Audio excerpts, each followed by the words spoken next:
Oh my God! கத்திரிக்காயில இருந்து எப்படி இவ்ளோ டேஸ்ட் அப்படின்னு நெனைப்பீங்க. இனிமே வாரத்துக்கு கண்டிப்பா 1 கிலோ கத்திரிக்காயாவது வாங்குவீங்க.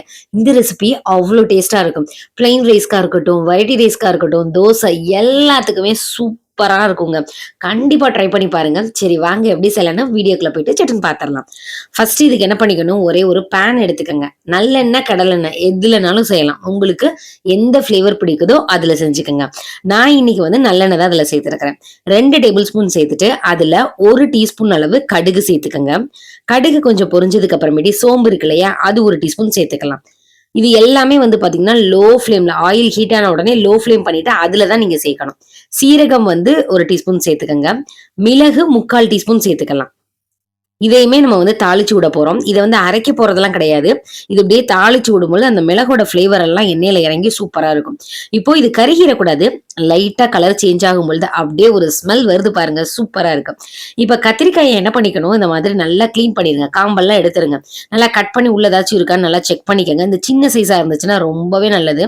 இந்த நீளமாவும் சில கத்திரிக்காய் இருக்கும். அதுல கூட நீங்க செய்யலாம். இப்போ எண்ணெயிலேயே நல்லா அத வந்து வதக்கி விடணுங்க. பார்க்கும்பொழுது பார்த்தீங்கன்னா, கலர் நல்லா சேஞ்ச் ஆயிருக்கணும். அந்த அளவுக்கு இத வதக்கி விடணும். ஒரு 60% ஆவது அப்படியே வந்து இதிலேயே வெந்திருக்கணும். பாருங்களேன். கலர் நல்லா ப்ரவுன் கலர்ல வந்துருச்சு. இந்த நேரத்துல பெரிய வெங்காயம் ஒண்ணே 1 எடுத்து நீள நீளமா கட் பண்ணி அந்த எண்ணெயிலேயே இத வந்து நம்ம வதக்கி விட போறோம்.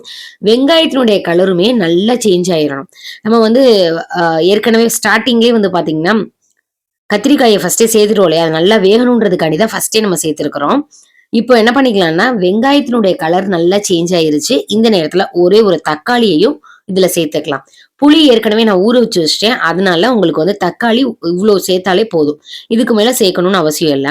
இப்போ இதுல உப்பு எதுவுமே சேர்க்கல இல்லையா? எப்பயுமே காய் வேகுறதுக்கு முன்னாடியே உப்பு சேர்த்துறக்கூடாது. இப்போ நல்லா வெந்துருச்சு காய். இன்னும் ஒரு 25% மட்டும் தான் வேகணும். தண்ணி சேர்த்து நம்ம வேக வச்சுக்கலாம். இப்போ வந்து உப்பு சேர்த்துர்றேன். அப்பதான் உப்பு எல்லாமே உள்ள பிடிக்கும். இப்போ 1/2 டீஸ்பூன் அளவு நைஸ் உப்ப இதுல சேர்த்தாச்சு. காரத்துக்கு மிளகாய் தூள் இருக்கு இல்லையா? அதுல வந்து 1 டீஸ்பூன் இருக்கிற மாதிரி சேர்த்துக்கங்க. மல்லித்தூள் வந்து அப்படியே டபுள் பண்ணிக்கங்க. 1 டீஸ்பூன் அதுல எடுத்தீங்கன்னா, அதுல 2 டீஸ்பூன் சேர்த்துக்கங்க. இது நல்ல குவான்டிட்டியையும் இன்கிரீஸ் பண்ணி குடுக்கும். ஃப்ளேவரும் நல்லாருக்கும், டேஸ்ட்டும் நல்லாருக்கும். இப்போ நல்லா அத வந்து வதக்கி விட்டுக்கங்க. அடுப்ப வந்து நல்லா லோ ஃப்ளேம் பண்ணிக்கங்க. ஏன்னா வந்து அப்பதான் மசாலா எதுவுமே கரிஞ்சு போகாது. இப்போ நல்லா வதக்கி விட்டாச்சு. ஃப்ளேவரும் சூப்பரா வந்துட்டுருக்கு. இதுக்கு ஒரு மசாலா ரெடி பண்ணணும். அதுக்கு முன்னாடி கொஞ்சமா தண்ணி சேர்த்துட்டு இத வந்து வேக விட்டுறலாம். அதுக்கப்புறம் நம்ம மசாலாவ ரெடி பண்ணுவோம். தண்ணி கொஞ்சமா சேர்த்தா போதும். இத அப்படியே வந்து விட்டுறலாம். அந்த உப்பு, அந்த காரம் எல்லாமே வந்து அந்த கத்திரிக்காய்க்குள்ள ஏறட்டும். இப்போ மசாலா ரெடி பண்றதுக்கு ஒரு பேன் எடுத்துக்கங்க. எல்லாமே வந்து எண்ணெயே சேர்க்காம ட்ரை ரோஸ்ட் தான் பண்ண போறோங்க. இதுல வந்து பாத்தீங்கன்னா, நிலக்கடலை பருப்பு இருக்கு இல்லையா? அது வந்து நல்லா உங்க கையில ஒரு கை இருக்கிற மாதிரி, ஒரு இப்படி பிடிச்ச பிடிக்கு ஒரு பிடி இருக்கிற மாதிரி எடுத்துக்கங்க. டேபிள் ஸ்பூன் பாத்தீங்கன்னா, ஒரு 3 டேபிள் ஸ்பூன் வந்து நிலக்கடலை பருப்பு இருக்கிற மாதிரி பாத்துக்கங்க. இத வந்து லைட்டா வறுத்து விடணும். அப்பதான் உங்களுக்கு நைஸா அரைப்படும். அதனால கலர் நல்லா சேஞ்ச் ஆகட்டும். லோ ஃப்ளேம்ல வச்சு பண்ணுங்க. ஹை ஃப்ளேம்ல வச்சு பண்ணீங்கன்னா, வெளிய கருகி இருக்கும். உள்ள எதுவுமே வந்து வெந்திருக்காது. அந்த ஒரு மாரி சத சதன்னு இருக்கும். இப்போ அதுல பாதி 1 டேபிள் ஸ்பூன் அளவு வந்து பாத்தீங்கன்னா, ஆ கருப்பு எள்ளு இருக்கு இல்லையா? அது எடுத்திருக்கேன். நீங்க எந்த எள்ளு வேணாலும் எடுத்துக்கலாம். நான் வந்து கருப்பு எள்ளு எடுத்துருக்கிறேன். இப்போ எள்ளு எப்பயுமே பார்த்தீங்கன்னா, உங்களுக்கு டபடபன்னு வெடிச்சிரும். ஒரு மூடி வச்சு மூடி போட்டு இது பண்ணிருங்க. நல்லா அரைச்சுட்டு இது கூட சேர்த்துக்கங்க. இப்ப சேர்த்தது புளிங்க. நான் அந்த வீடியோ மட்டும் மிஸ் ஆயிருச்சு. இதுல வந்து அரைச்ச பேஸ்ட்ட சேர்த்துட்டு, புளி தண்ணி வந்து ஒரு 2 டேபிள் ஸ்பூன் வர மாதிரி தான் சேர்த்திருக்கிறேன்.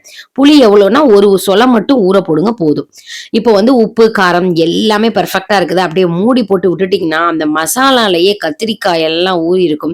மசாலாவுடைய ஃப்ளேவர்ஸ், டேஸ்ட் எல்லாமே கத்திரிக்காய்க்கு வரும். கத்திரிக்காயோட எசன்ஸ் எல்லாமே மசாலால இறங்கியிருக்கும். டேஸ்ட் வேற லெவல்ல இருக்கும். அப்படியே ஒரு நெய் சாதத்துக்கு சைட் டிஷ்ஷா வச்சு யோசிச்சு பாருங்களேன். அப்படியே டெம்ப்ட் ஆகுதுல்ல. சூப்பரா இருக்கும்.